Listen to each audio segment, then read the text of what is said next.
Todos nós temos uma história. A nossa história começou num jardim sem espinhos.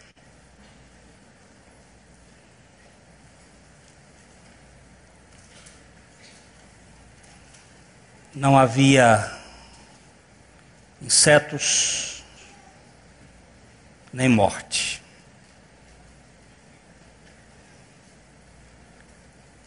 Todos nós temos uma história a partir dos espinhos.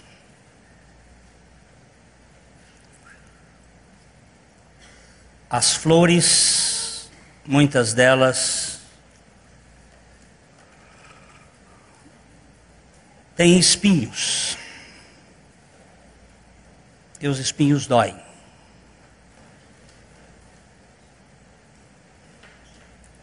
A dor é uma realidade. E ai de nós se não houvesse dor. Aqueles que sofrem de Hansen, doença de Hansen, também chamada de lepra, podem botar a mão no fogo e não sentir. E queimam. E depois vem uma infecção e perdem os dedos e muitos outros órgãos por falta de dor.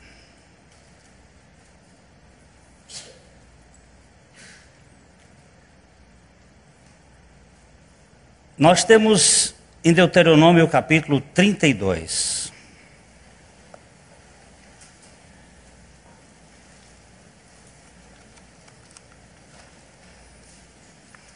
Capítulo 32 de Deuteronômio, versículo 39.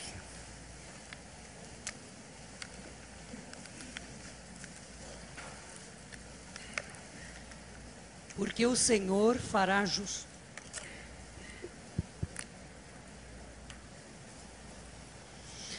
Porque o Senhor fará justiça ao seu povo. 32, 39.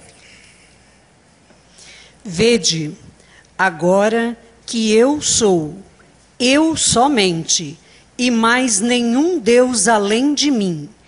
Eu mato e eu faço viver, eu firo e eu saro. E não há quem possa livrar alguém da minha mão. Paizinho, está nas tuas mãos o matar e o ressuscitar, o ferir e o sarar. E só tu podes fazer uma obra real nas nossas vidas. Nós somos um montão de coisa. A nossa história tem muitas histórias, mas nós queremos ser tratados por Ti. Só o Senhor pode sarar a ferida, que o Senhor mesmo faz. Fala conosco esta noite. Trata com os nossos corações. Eu preciso. Em nome de Jesus. Amém. Alguns aqui já enjoaram deste velho poema de Raimundo Corrêa e até já imitam nas reuniões por aí. Se a cólera que espuma, a dor que mora na alma, e destrói cada ilusão que nasce, tudo que punge, tudo que devora o coração, no rosto se estampasse, Se pudesse o espírito que chora ver através da máscara da face quanta gente que inveja agora nos causa, então piedade nos causasse. Quanta gente que ri, talvez consigo guarda um atroz recôndito inimigo, como invisível chaga cancerosa. Quanta gente que ri, talvez existe, cuja aventura única consiste em parecer aos outros venturosa. O nome deste soneto é Mal Secreto. O mal da alma.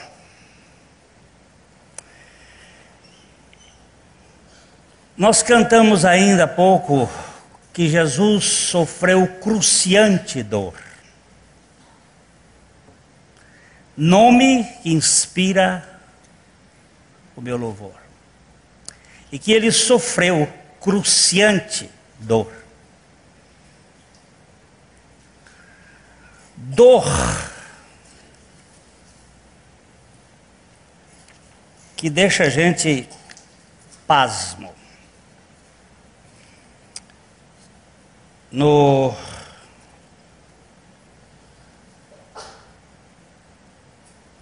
The International Standard Bible Encyclopedia, eu achei essa descrição da crucificação de Jesus Cristo. Inflamação local severa, acrescida de uma hemorragia insignificante, lenta, das feridas abertas, produzindo febre traumática, que era agravada pela exposição ao calor do sol,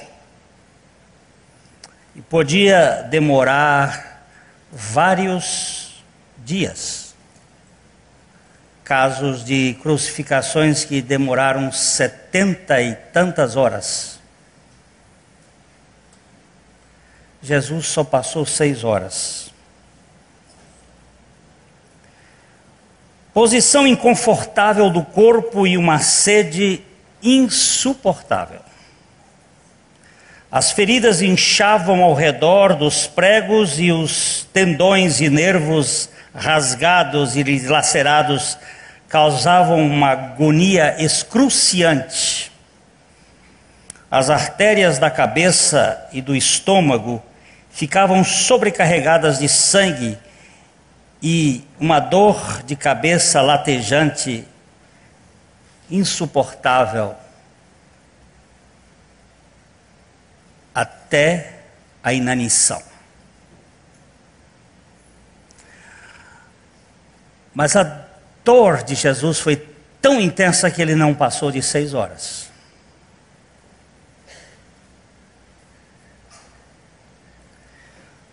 Foi uma dor pelos meus, pelos seus pecados. Foi uma dor sem precedentes na história. Nós vamos ler em Isaías capítulo 52.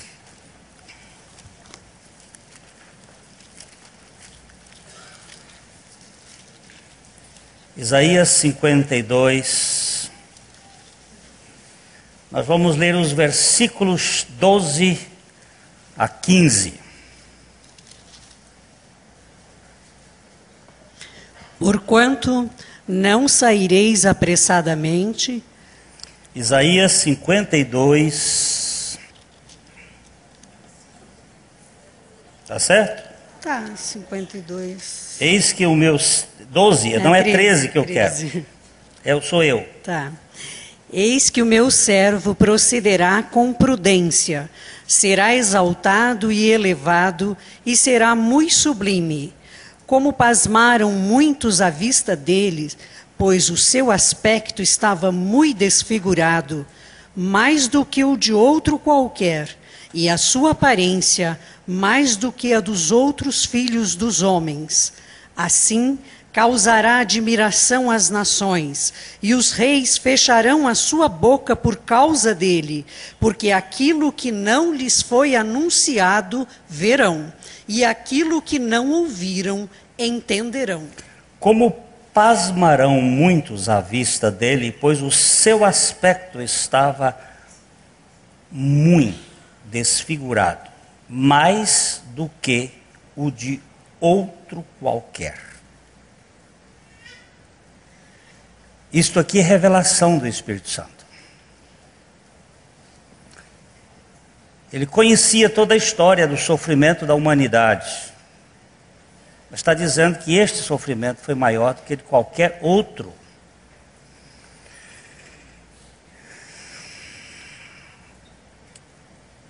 Todos nós temos uma história de espinhos na carne. Dores. Dores que ferem a nossa alma. Traumas, feridas e contusões. Muitos trazem dos seus antepassados dores invisíveis. Desde uma rejeição no ventre da mãe, até traumas de terceira e quarta geração daqueles que me aborrecem, e que marcam via DNA e gene, lembranças celulares, ou memória coletiva, dores da alma.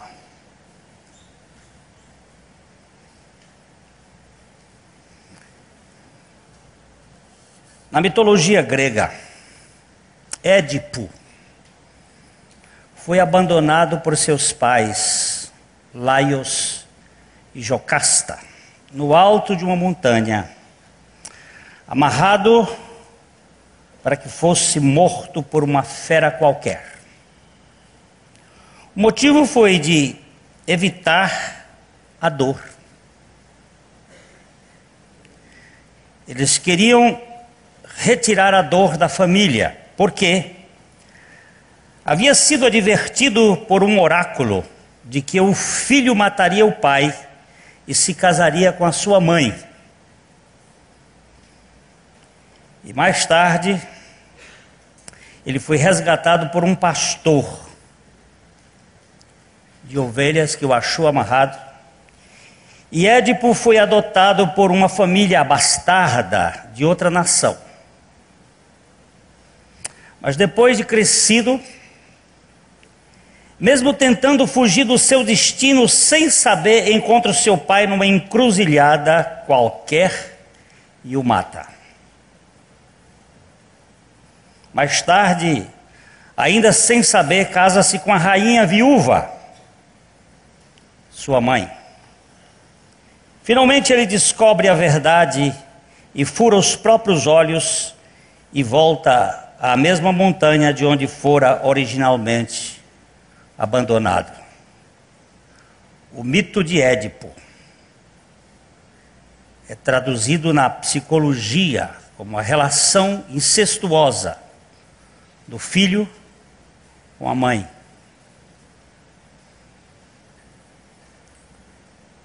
É o comportamento edipiano, muito comum nos relacionamentos. Por isso, existe uma questão que a Bíblia fala, que é o problema da sogra, da sogra com a nora. Não é do sogro com a nora, é da sogra com a nora. Porque o filhinho dela é o filho da sua paixão. O seu amor é de piano. Por causa do sofrimento e da dor, Nós fugimos muitas vezes para outros lugares do prazer. Eu gosto muito do C.S. Lewis. Eu anotei aqui no Problema da Dor, de C.S. Lewis, escritor que tem livros muito bons como As Crônicas de Nárnia, bem conhecido pelo cinema. E C.S. Lewis, ele foi professor em Oxford. Antes de ser convertido ao cristianismo, ele era um ateu. E juntamente com Bertrand Russell e Cyril Joad, eles formavam uma casta de intelectuais que combatiam o cristianismo. 2 deles foram convertidos, menos um, Bertrand Russell. E no livro O Problema da Dor, ele diz: Deus sussurra nos nossos momentos de deleite, mas grita nas horas de dor. Se recusarmos escutar quando Ele nos sussurra, Ele pode usar gritos para chamar a nossa atenção. A dor é o megafone de Deus. Nós estamos brincando com a nossa vidinha aqui. Brincando de diversão. E o mundo é especialista em diversão. E desde 1860, quando foi introduzido o sistema do entretenimento na história da humanidade de modo muito claro, com os esportes, por sinal, como é que foi o jogo do Fluminense? 2-1 pro Fluminense? Então nós estamos lá. E o Corinthians ganhou? 2-1? 2-0? Pronto. Mas nós estamos lá. É o entretenimento. Foi mantido para fazer as pessoas tolas ficarem embevecidas com a tolice, enquanto que o mundo está assim nesta sala de entretenimento dos cinemas, dos estádios, dos teatros e coisas desta natureza. Os governantes do mundo estão sentados ao redor da mesa, trabalhando com mamon e tirando o mamon da mão das criancinhas, tirando bala da mão das criancinhas. Mas Deus, Ele trabalha com a dor. Você já ouviu muito, às vezes, a pessoa diz assim: se não vem pelo amor, vem pela dor. A dor é esse megafone. 2 amigos judeus conversavam certo dia. E dessa conversa eu consegui extrair a seguinte expressão. Um deles disse: dize-me, amigo Ivan, tu me amas? Ivan responde: amo-te. Tu sabes, amigo, o que me dói? Oh, não. Como posso saber o que te dói?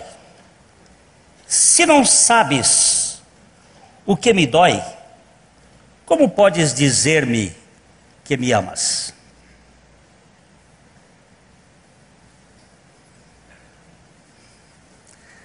Se não sabes o que é dor, o que você sabe de amor? Amor que não dói não é amor. Amor que não sofre não é amor. A minha Bíblia diz que o amor é sofredor. Ou tudo sofre, tudo espera e tudo suporta. Amor é dor. É dor. Queres ser curado?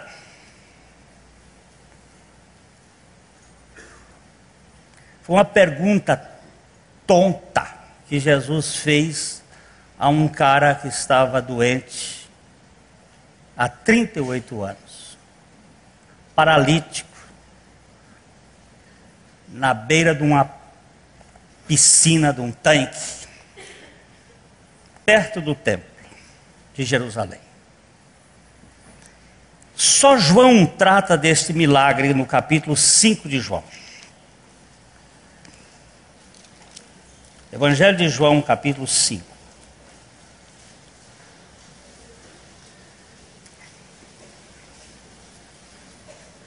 Este tem mais outros 3, 4 milagres, que são milagres da Judeia.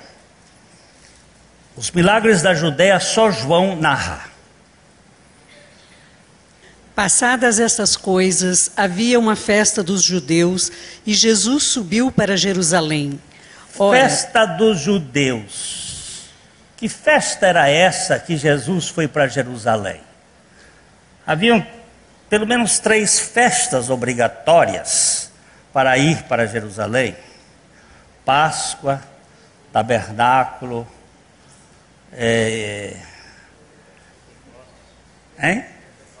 Pentecostes. Esta festa aqui era a Páscoa.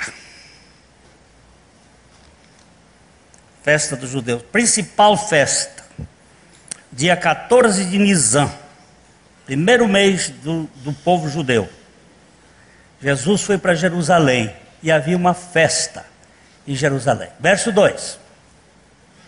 Ora, existe ali, junto à porta das ovelhas, um tanque chamado em hebraico Betesda, o qual tem 5 pavilhões. Espera aí, em Jerusalém, próximo à porta das ovelhas. A porta das ovelhas está bem próximo do templo. É bom esses detalhes. Havia um tanque, chamado em hebraico Casa Bet Seda, Casa da Misericórdia, o qual tem 5 alpendres. 5 na Bíblia é um número muito relevante, é o número da graça. Sempre que você encontrar 5, 1 fala da unidade de Deus, 2 fala da divisão, 3 fala da trindade, 4 fala da natureza, os 4 cantos da terra, 5 fala da graça, 6 fala do homem, 7 fala do completo, da perfeição, 8 fala da ressurreição, 9 fala dos dons do Espírito, 10 do governo da terra, 11 da carência, daquele que falta, 12 do governo do céu. Só até aí, para a gente ter, porque depois 13, 14, 15, todos eles têm um significado. 5 é o número da graça. Estava em Jerusalém, próximo, continue a sua leitura aí. Nestes jazia uma multidão de enfermos, cegos, coxos, paralíticos, esperando que se movesse a água, porquanto um anjo descia em certo tempo, agitando-a. E o primeiro que entrava no tanque, uma vez agitada a água, sarava de qualquer doença que tivesse. Presta atenção, vamos voltar para o 3. Nestes, isto é, naqueles alpendres, jazia grande multidão de enfermos. Ele usa 3 categorias: cegos, mancos e aqui usa a palavra ressequidos. Outros traduzem pela palavra paralíticos. O cego ganha deste. O manco ganha do cego. É manco, mas chega primeiro. O cego não consegue ver. Quem está em desvantagem é o paralítico. porque ele, apesar de enxergar, não pode andar. Aqui nós temos uma coisa interessante. Toda a humanidade é cega. Toda a humanidade manqueja, mas tem uns que são paralíticos. São paralíticos emocionais que estão sofrendo de algo que eles não podem ser curados. Eles estão entrevados e precisam da graça. Se não a graça não vier, eles ficam lá imobilizados a vida toda, sem conseguir chegar no tanque. O verso 4 fala de um anjo. Ninguém sabe bem como é isto. Os estudiosos fizeram várias pesquisas, talvez um terremoto que houve em 37 a.C. tenha deixado um fenômeno natural, produzindo uma agitação na água. Mas isso é tudo suposição. O que é interessante é que o Messias estava na terra. E como o Messias na terra, as coisas acontecem de modo diferente. Os demônios se agitavam e Deus poderia estar fazendo uma obra ali especial pelo seu poder para tratar com as pessoas a respeito do que significava a vinda do Messias no mundo. O certo é que não sabemos bem o que significava essa agitação da água, mas era um lugar que havia uma agitação e quem primeiro chegasse. Só que nessa Olimpíada, paralítico não ganha. Não tem jeito. Vamos para o verso seguinte. Estava ali um homem enfermo havia 38 anos. Agora presta atenção. Fica lá mesmo. Ali, um homem, 38 anos. Quantos anos? 38. Eu quero que levantem as mãos as pessoas que têm menos de 38 anos aqui. Pode, menos de 38, pode levantar. De 38 para baixo. Ó. Era mais tempo do que a existência de vocês.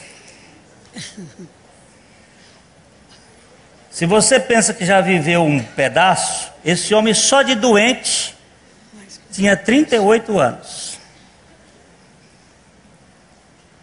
Eu vou fazer o ano que vem de pastorado nessa igreja 37 anos. Ele de doente tinha 38 anos que jazia ali. Paralítico. Imóvel. Então, verso 6. Jesus, vendo-o deitado e sabendo que estava assim há muito tempo, perguntou-lhe: queres ser curado? Agora aqui onde está a história. Aqui onde está a história. Primeiro, Jesus vendo-o. Jesus não foi para a festa da Páscoa? E onde é que era a festa da Páscoa? Não era no templo? E por que ele foi para lá? É que Jesus não se interessa com religião, ele se interessa com pessoas. Ele se interessa em ver pessoas. Para onde ele foi? Para um hospital. Para onde ele foi? Foi encontrar uma pessoa doente. Por que ele foi ali para aquele lugar? Porque ele precisava manifestar a graça naqueles que estão doentes, que estão enfermos. Vendo-o deitado, presta atenção, quem viu foi Jesus e não o homem que estava doente. É Jesus que vê a nossa doença primeiro. E ele escolheu aquele, por que aquele? Provavelmente, porque já tivesse mais tempo do que qualquer outro, pode ser. Eu acredito porque era o mais impossível de ser curado. Ele nunca iria chegar, porque era o que chegasse primeiro, aquele nunca ia chegar. A graça sempre procura o mais indigno. o mais incompetente, aquele que não tem nenhuma possibilidade. Jesus, vendo-o, que estava assim há muito tempo, perguntou-lhe. Agora essa pergunta é uma pergunta desnecessária. É? Não. Por que não?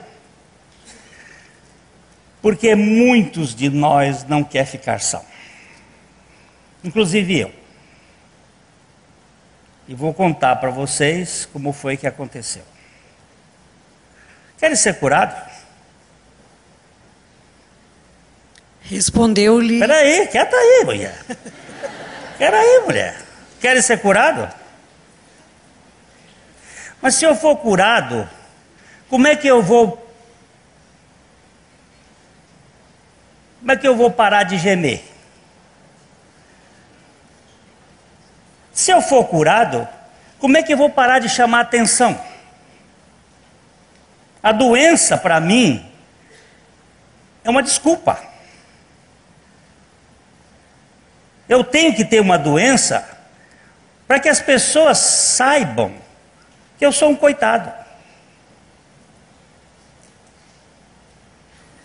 Eu tenho que ter uma doença para chamar a atenção dos outros e as pessoas poderem me demonstrar amor, porque eu sou um carente de amor.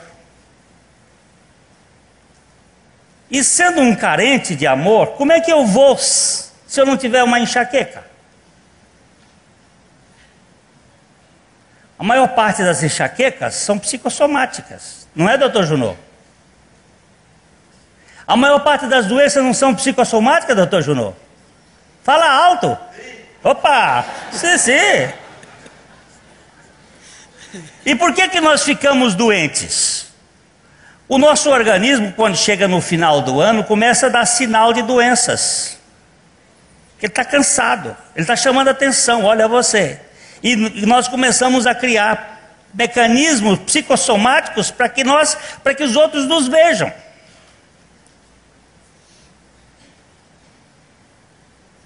Sem doença, como é que eu vou ficar? Como é que eu vou ficar sem reclamar? Eu agora vou viver louvando a Deus por tudo? Se eu ficar louvando por tudo, ninguém vai me olhar. Vai dizer, esse fulano é muito feliz, olha o Júlio ali, olha, o cara sempre rindo, alegre, nem dá bola para ele. Aí vai ficar, aquele cara lá, ó, pronto. É assim que a gente faz com a doença. Por isso a pergunta de Jesus é muito mais séria. Queres ficar são? Eu pergunto para você, porque Deus... Sexta-feira a Graça está aqui do lado, nós fomos lá com um grupo para Mauá da Serra, onde foi batizado hoje o Geraldinho. Entre os 12 batizados, ele lá de Mauá. Teve o Fernando, o Maurício, o Dagoberto, a Cidinha, o Dioclemia, a Laudiceia, o Alessandro, a namorada do Alessandro, e eu, hein? Ricardo. Nós fomos para lá. E houve um momento de adoração, e nós nos prostramos para adorar, e o Senhor foi tratar comigo. Querem ser curados?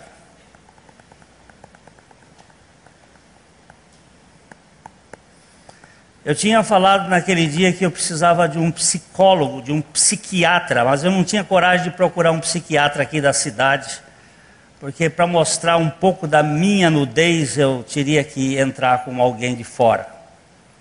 E quando eu me prostrei naquele chão, ele me pergunta, quer ser curado?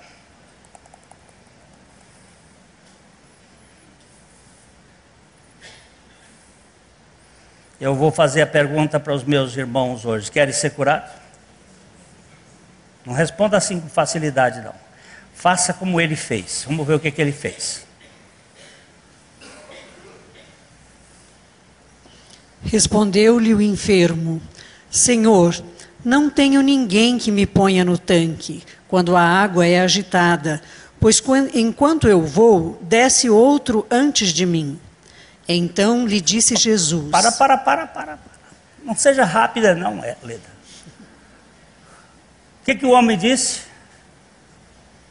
Senhor, não tenho ninguém. O que é isso aqui? Como é que chama essa palavra aqui? Não tenho ninguém? Hein? Negativo. Sou uma vítima das circunstâncias. Não tenho ninguém. Ninguém se interessa por mim. Eu sou um solitário. Ninguém gosta de mim. E era verdade, sabia por quê? Quem é que aguenta um doente de 38 anos? 36 meses, 38 meses pode até aguentar, mas 38 anos? Vai lá para o Bethesda, vai para lá.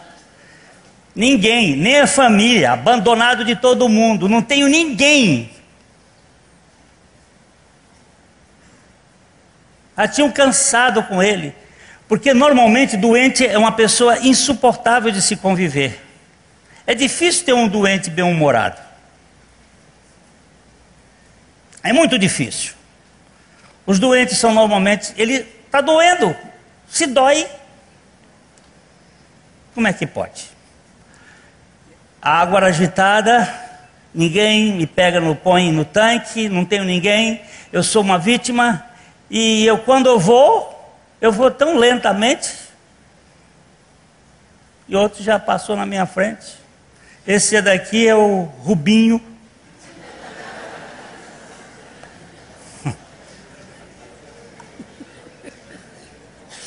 O Rubinho da Fórmula 1. Todo mundo ganha dele, menos... Isso é a realidade. Quer ser curado, filhinho? Não tem ninguém, senhor, sabe? O senhor está... Agora vamos para o outro. Vamos agora sim. Então lhe disse Jesus: levanta-te, toma o teu leito e anda. Peraí. Por que o senhor não toca nessa pessoa aqui? O senhor tocava em tantas pessoas, por que o senhor não tocou nesse? Por que o senhor não estendeu a mão?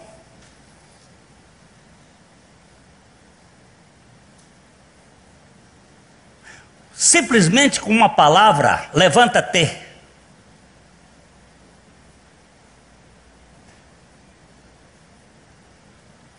Para a menina Talita, ele pôs a mão e disse: Talita, come. Menina, levanta-te. Mas para esse ele disse simplesmente: come. Mas como é isso? Levanta-te. Toma o teu leito e anda.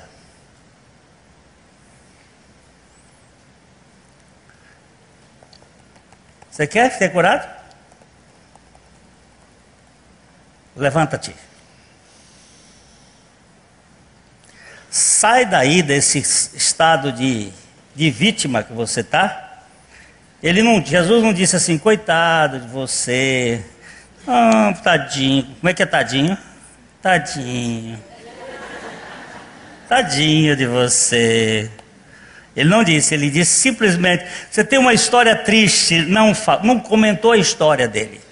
Jesus não comenta a nossa história. Por quê? Porque ele é o que mata e o que faz renascer. É o que fere e é o que sara. É já que nós vamos pegar nesse ponto. Levanta-te, toma o teu leito e anda. O problema, meu irmãozinho, é que isso era num sábado. Por que Jesus não fez isso na sexta-feira? Ou por que ele não fez isso no domingo, na segunda-feira? No primeiro dia da semana? Por que ele foi fazer exatamente naquele dia? A festa era de 7 dias. Começava num sábado, terminava no outro sábado. Quer dizer, 8 dias, mas de um sábado a sábado. Ele começa no primeiro sábado. E faz uma ruaça desta. Para um judeu que amava o sábado acima de tudo, que para ir de um lugar para o outro que demorasse mais, que fosse mais distante do que o dia de sábado, ele ia botando, amarrando coisas no meio da estrada. Ele pegava uma cadeira, botava mais distante, o outro pegava outra coisa, uma sexta-feira, para no sábado não andar mais do que o dia de um sábado. O dia do sábado era 600 metros. Quando nós estivemos lá em Israel, eu entrei sem querer, eu estava lá no 8º andar, ainda bem que eu estava no 8º andar do hotel, no dia do Shabá, entrei no elevador do Shabá, para nunca mais entrar, porque o elevador do Shabá, ele está programado a parar de andar e andar. Porque no sábado eles não podem nem enfiar o dedo no botão, porque é trabalho. E não farás nenhuma obra, nem tu, nem teu servo, nem tua serva, nem tu... Está lá nos mandamentos. E eu entrei no elevador e o elevador foi tchom, tchom, e só eu sozinho. Tchom, tchom, tchom, tchom. Ainda bem que eu estava no 8º. E se eu tivesse no 20º? Só depois que eu fui saber. Tem o elevador do Shabá e tem o elevador do turista. O turista que não é judeu, enfia o dedo no outro e vai lá para cima. Uma vez só. Por que Jesus vai mexer nesse assunto exatamente naquele dia?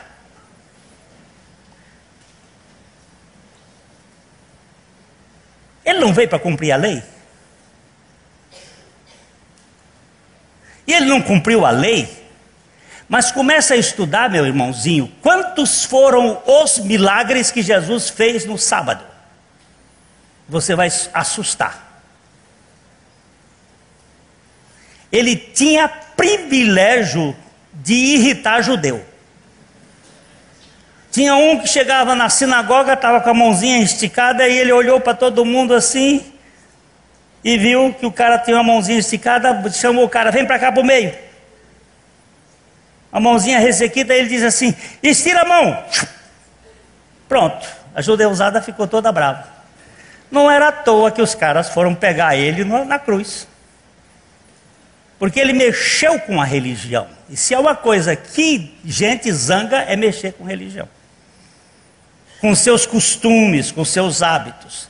Jesus, quando curou um outro paralítico, no sábado, e os caras vieram em cima dele, ele disse, espera aí, quando o jumento de vocês cai no poço, vocês não vão lá e tiram no sábado? No caso daquela mulher ela nem se dobrava, tão encurvada que ela estava, com um espírito maligno, e era sábado, e ele arranjava o sábado. Mas Jesus, por que o senhor não vai na segunda-feira? O senhor não vai estar nessa festa durante todo o tempo? Por que o senhor faz isso exatamente? Porque ele veio para desconstruir o sistema da religião dos homens e dizer o seguinte, a minha não é religião, é evangelho, e evangelho é graça, e graça é libertação, e libertação não põe cabresto. Levanta, toma o teu leito e anda. E aí o que aconteceu? Verso seguinte, agora você está esperando, né? Imediatamente o homem se viu curado, e tomando o leito, pôs-se a andar, e aquele dia era sábado. Imediatamente o homem, essa versão diz, ficou são.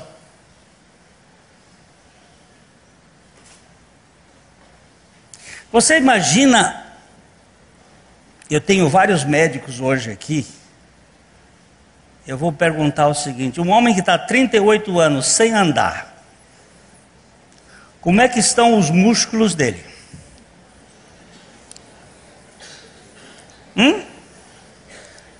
Me conta, doutores. Atrofiado? E não tinha naquele tempo fisioterapeuta, não. Como foi que aconteceu isso aqui? Isso aqui não se explica. É o poder restaurador de Cristo, curando o falido, o abatido, o fracassado, fisicamente, mas mais ainda é psiquicamente. O entravamento que você e eu temos emocional. Os abusos, os traumas que faz você e eu sermos tímidos, secos, sem nenhum tato.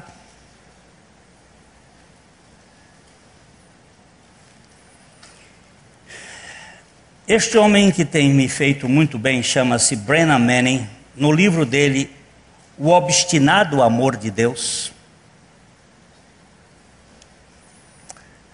ele fala de uma peça. O anjo que agitava as águas, baseado nesse texto, de um autor americano, que dramatiza o poder do tanque de Betesda de curar as pessoas toda vez que o anjo agitasse suas águas. Na peça, um médico enfermo implora por ajuda. Eu quero ser curado.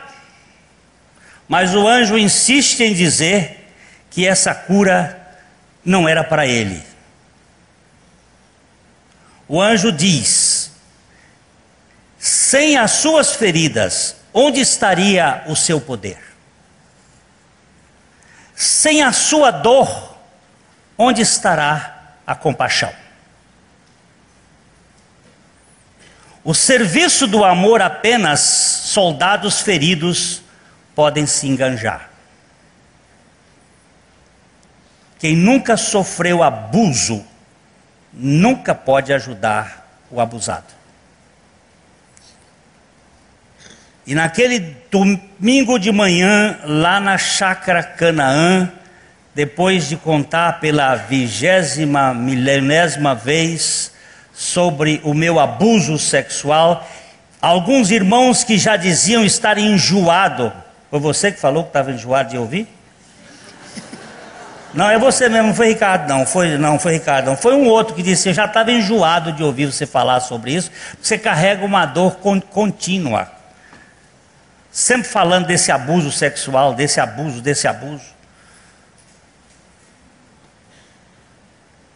16 pessoas se levantaram lá, que foram abusados também.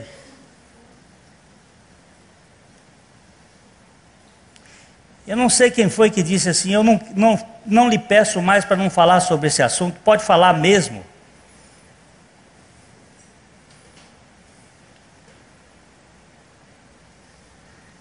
Porque o casal só pode ajudar outro se passar por dificuldade. Se não passar, não vai ajudar como? Eu estou com um casalzinho aqui na frente, e tem um nenenzinho aqui na barriga da Renata, e esse nenenzinho tem uns diagnósticos pesados, difíceis, uma síndrome pesada, e com críticas, e daqui, inclusive da sul obstetra, que queria que tirasse a criança.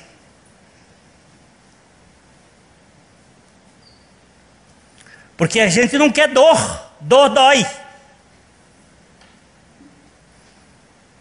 Mas como Pedro virá, eu não sei, mas está nas mãos de quem pode. E ele vem para um propósito. ele vem para um propósito. Agora, eu não sei como. Quando eu vejo, cadê Fernando e Elbia? Cadê Elbia? Não está aqui? Está lá não? Cadê? A Elbia está ali. Elbia, como foi que o médico disse que você tinha, minha filha? Rubéola, 3 meses de rubéola na barriga, com a Renata na barriga. Era melhor abortar, não é? Ela chegou debaixo dessa árvore aqui e diz assim: o médico achava que podia. Vem cá, Elbia, fala aqui. Deixa falar, porque ali, quando eu vejo a Renatinha andando aí, rubéola, com 3 meses, ela ficou com diagnóstico. Hein? Deu 3 vezes. 3 vezes. Quando eu fiquei grávida da minha primeira filha, nós temos 3 filhos. E da minha primeira filha deu 3 vezes positivo de rubéola. E o meu médico, que é uma bênção de Deus também. Não fala Deus. Deixa só. A gente colocou diante de Deus, que era o único que podia curar, né?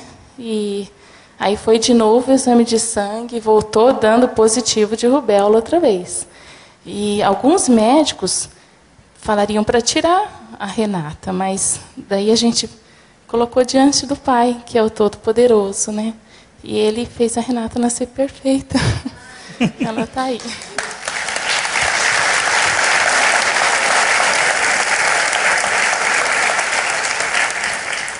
E se ela não nascesse perfeita? Teria uma bênção. John Haggai, o filho dele, o único filho, nasceu, e o médico que atendeu aquele parto estava bêbado. E na hora de pegar a criança pelas pernas,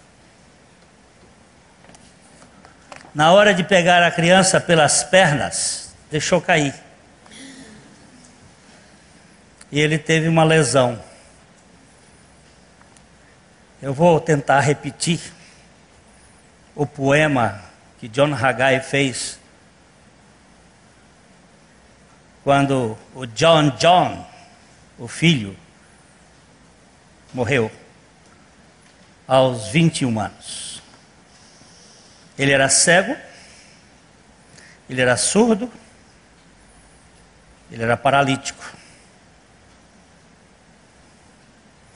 E o poema é mais ou menos assim: meu anjo, como eu vou viver sem você?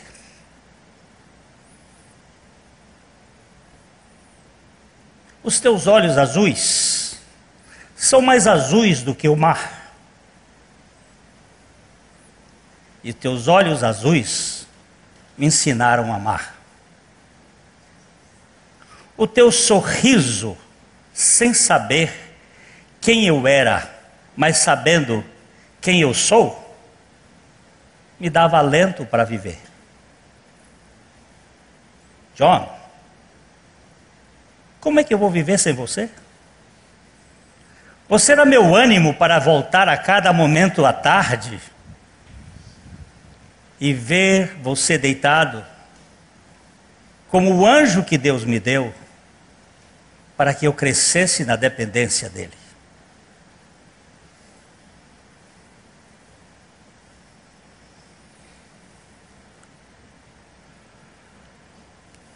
Nós somos a raça dos perfeitos. Nós somos a turma da maratona dos gregos, que quer tudo bonitinho, impecável, sem nenhum defeito. Mas Deus costuma deixar nas nossas famílias marcas de dor. Eu estava lendo Baxter essa semana, Richard Baxter, na análise que ele fazia deste texto.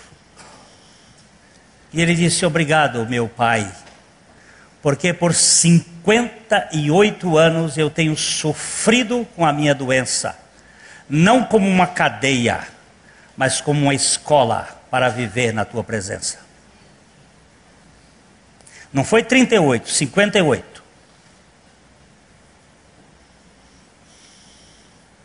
Sem gemido, sem murmuração. Os cristãos que permanecem no esconderijo continuam a viver uma mentira.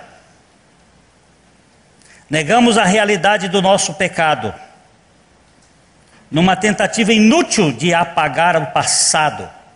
Privamos a comunidade do nosso dom de curar.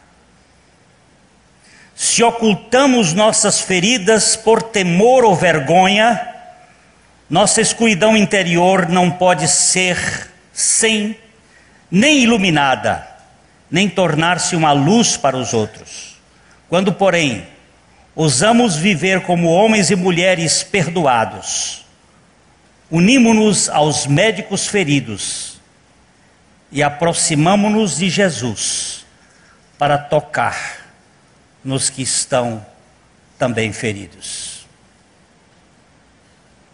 Quando lidamos com o nosso egoísmo e com nossa estupidez, fazemos as pazes com o impostor e aceitamos o fato de estar empobrecidos e dilacerados, percebendo que se assim não fora, seríamos Deus. A arte da gentileza para com nós mesmos nos leva a ser gentis com os outros. E é um pré-requisito natural para nosso acesso a Deus em oração. Lá naquele lugarzinho chamado Videira Verdadeira, na estrada Curitiba para Londrina, perto da Holandesa. Sexta-feira, às 10:30 da noite, 10 e pouco da noite, quando eu me levantei.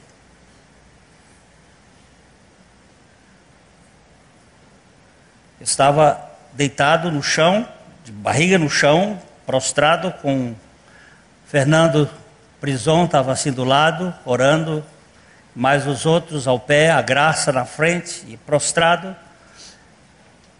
Um irmão, não sei se ele está aqui, o Neno está aqui hoje? Cadê o Neno? O tirador de leite das vaquinhas Jersey, me pegou pelo colo, mas ele não sabe, vai saber agora. Ele é aquele anjo que mexia a água, curando uma lembrança do passado. Querem ser curado, filho?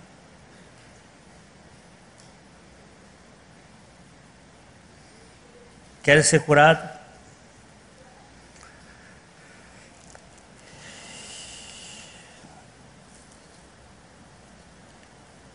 Ivan, dize-me, amigo Ivan, tu me amas? Amo-te. Sabes, amigo, o que me dói? Oh, não, como posso saber o que te dói? Se não sabes o que me dói, como podes dizer-me que me amas?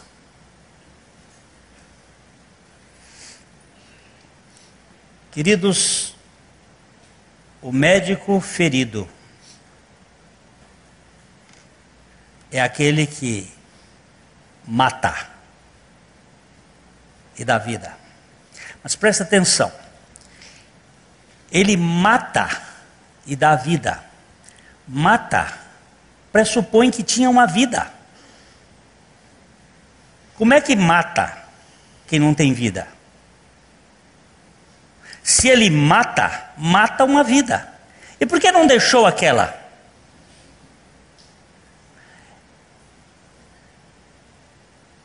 A cartinha do menino de 7 anos para Papai Noel. Por que que o senhor tem que deixar os velhinhos morrer? E fazer a criança nascer toda vez? Por que que não deixa os velhinhos serem crianças eternas? Por que matar?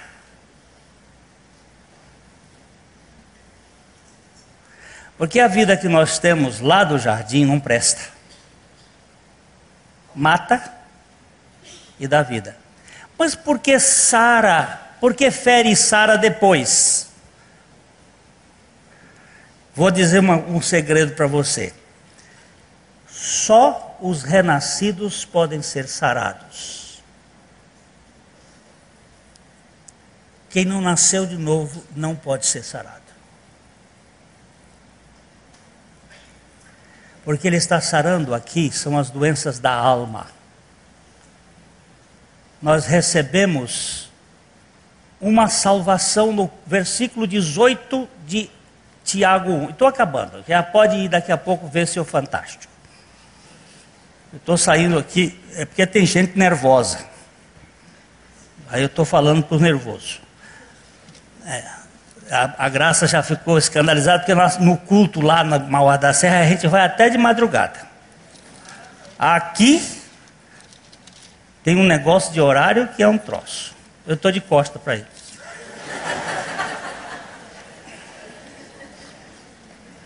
Eu estou curado, gente. Você não sabe o que aconteceu, o que está acontecendo comigo de sexta-feira para cá. Olha, domingo foi uma festa aqui e segunda-feira o diabo plantou lá em casa. E de segunda até sexta foi visitas diárias até me chegar o ponto. Mas vamos lá. Tiago 1,18, minha filha. Pois segundo o seu querer, ele nos gerou pela palavra da verdade, para que fôssemos como que primícias das suas criaturas. Segundo, ainda está aqui, segundo sua própria vontade, a vontade de Deus, ele, Deus, nos gerou pela palavra. A palavra de Deus é o esperma de Deus, palavra da verdade, para que nós fôssemos como que as primícias das suas criaturas. Mas que criaturas são essas? São as criaturas regeneradas, que ele matou e tornou a dar vida. Agora vai para o verso 21. Portanto, despojando-vos de toda impureza e acúmulo de maldade, acolhei com mansidão a palavra em vós implantada, a qual é poderosa para salvar a vossa alma. Ele salvou o meu espírito pela palavra, me regenerando. Mas agora ele diz assim, despojando-vos. Despojar é tirar do morto. A gente furta de uma pessoa distraída, rouba de uma pessoa com um revólver na mão, com alguma arma. Roubar é um ato violento, furtar é um ato distraído. Você rouba ou furta de pessoas vivas, mas de pessoas mortas você despoja. Despojar é tirar do morto. Na guerra, os defuntos estavam lá cheios de anéis, de ouro, de coisa. Vem o outro que ganhou a guerra e vai despojando do morto. Quando a Bíblia diz despojai-vos, significa que houve uma morte. Despojando de toda sorte de quê? Imundícia. Eu tenho muitas imundícias e umas já foram curadas. E todo vestígio de maldade acolhei com mansidão. Veja a sua versão ali que está melhor do que essa daqui. De novo. Portanto, despojando-vos de toda impureza e acúmulo de maldade... Acúmulo. É uma camada, outra camada, uma camada no primeiro ano de nascer, outra camada depois de 2 anos, é briga, é problema, é dificuldade em casa, é uma camada, outra camada, acúmulo de maldade que formaram na nossa personalidade. E agora vai ser tratado. Acolhei com mansidão a palavra em vós implantada. Ela já foi implantada. Mas acolher com mansidão a palavra em vós implantada, a qual é poderosa, a palavra é poderosa para salvar as vossas almas. Não está falando de salvação do Espírito. O Espírito morreu, em Cristo fomos crucificados e ressuscitados em Cristo. Ele mata e dá vida. A vida de Adão já foi, agora temos outra vida. Agora ele fere e ele sara. Ele feriu e agora ele vai sarar. Só quem é sarado são as novas criaturas. Mas ele sara mesmo. Eu posso contar para vocês que sara mesmo, porque eu estou sarado. E estou dizendo para vocês, o médico é bom. E é o médico ferido, é o homem de dores, que sabe o que é padecer. Filho, queres ser curado? Ninguém viu nada. Você viu alguma coisa, Fernando? Você viu, Maurício? Cadê Maurício? Saiu? Você viu?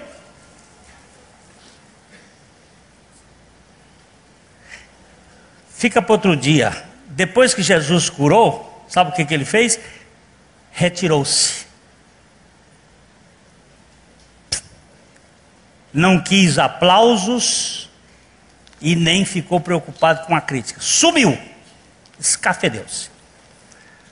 Toda vez que ele cura, ele sai de cena, porque ele agora vai depender. Não tem essa outra coisa. Irmãos, eu quero fazer uma pergunta para você. Você tem feridas na sua alma? O Senhor Jesus está dizendo, perguntando para você, queres ser curado? Levanta. Toma o teu leito. Toma a tua cama. Toma teu estado de ficar aí reclamando dessa situação e andar. Esta é a mensagem que Deus me deu para hoje, para contar para vocês, da minha própria experiência, sexta-feira passada. Está muito fresquinha. Vamos ver o que Ele vai fazer daqui para frente. Sarado, sem medo, aceito, pela graça de Deus. E Ele tem para todos nós. A graça é para os falidos, os que já fizeram tudo e não podem ser libertos. Gosto muito dos Alcoólicos Anônimos. É um dos grupos que eu gosto deles. Também tenho apreciado os